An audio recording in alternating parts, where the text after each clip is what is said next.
கர்த்தருடைய பரிசுத்த நாமத்திற்கு மகிமை உண்டாகட்டும்.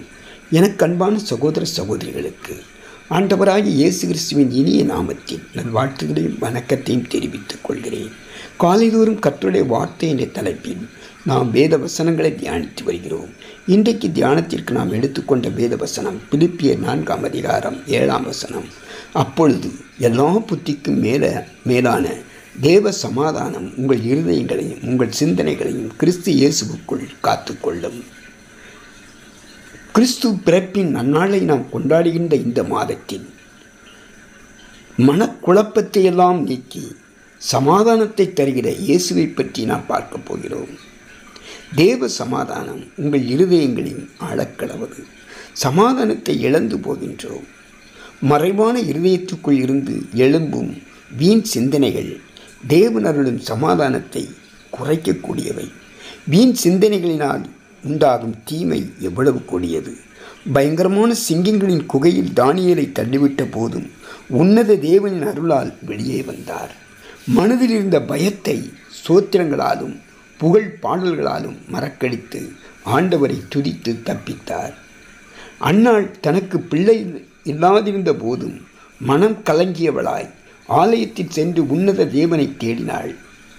அன்னாளின் விண்ணப்பத்தை பார்த்து கர்த்தரால் ஏற்கப்பட்டு ஆண் குழந்தை பிறந்தவுடன் சந்தோஷமாய் சமாதானத்தோடு வீடு திரும்பினாள் என்று வேதம் சொல்கிறது.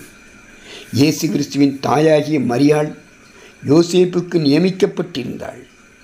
இன்னும் திருமணம் நடைபெறவில்லை. திருமண ஒப்பந்தம் மாத்திரமே நிச்சயிக்கப்பட்டிருந்தது. மரியாளும் யோசேப்பும் கூடி வரும் முன்னே அவள் பரிசுத்த ஆவியானவரால் கர்ப்பவதியானாள். மரியாள் வயிற்றில் வாக்குத்தத்தம் பண்ணப்பட்ட வித்து உற்பத்தியாயிருக்கிறது. ஒரு கன்னிகையின் வயிற்றில் தேவன் உற்பத்தியாவது அந்த கன்னிகைக்கு மிகுந்த சிலாக்கியம். தன்னுடைய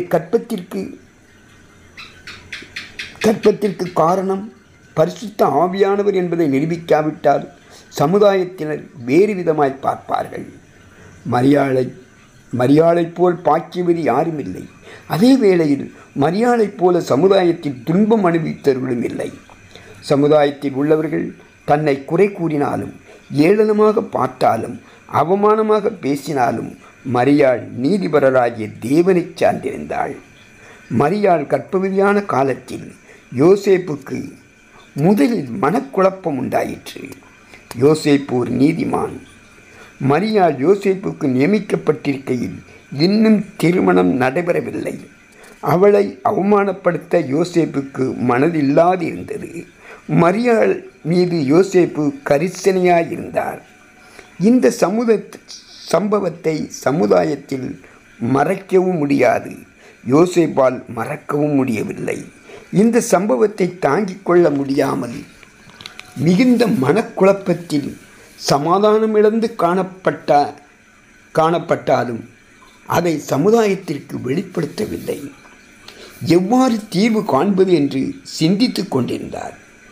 இரகசியமாய் தள்ளிவிட யோசனை செய்தார். அவசரப்பட்டு எதையும் செய்துவிடவில்லை. இப்படி சிந்தித்து கொண்டிருக்கையில் பரலோகத்திலிருந்து யோசேப்புக்கு உதவி வருகிறது. மத்தேயு 1ஆம் அதிகாரம் 20ஆம் வசனம். அவன் இப்படி சிந்தித்து கொண்டிருக்கையில் கர்த்தருடைய தூதன் சொப்பனத்தில் அவனுக்கு காணப்பட்டு, தாவீதின் குமாரனாகிய யோசேப்பே, உன் மனைவியாகிய மரியாளை சேர்த்துக்கொள்ள ஐயப்படாதே. அவளிடத்தில் உற்பத்தியாயிருக்கிறது பரிசுத்த ஆவியினால் உண்டானது. யோசேப்பின் மனக்குழப்பத்திற்கு ஒரு முடிவு வந்தது. சமாதானம் தருகிறது. ஒரு காரியத்தை கர்த்தர் நமக்கு வெளிப்படுத்தும் போது நாம் ஜெபத்தோடு சிந்தித்து செயல்படும் பொழுது எல்லா விதமான பயத்தையும் மனக்குழப்பத்தையும் நீக்கி சமாதானத்தை தருவார். ஆமென்.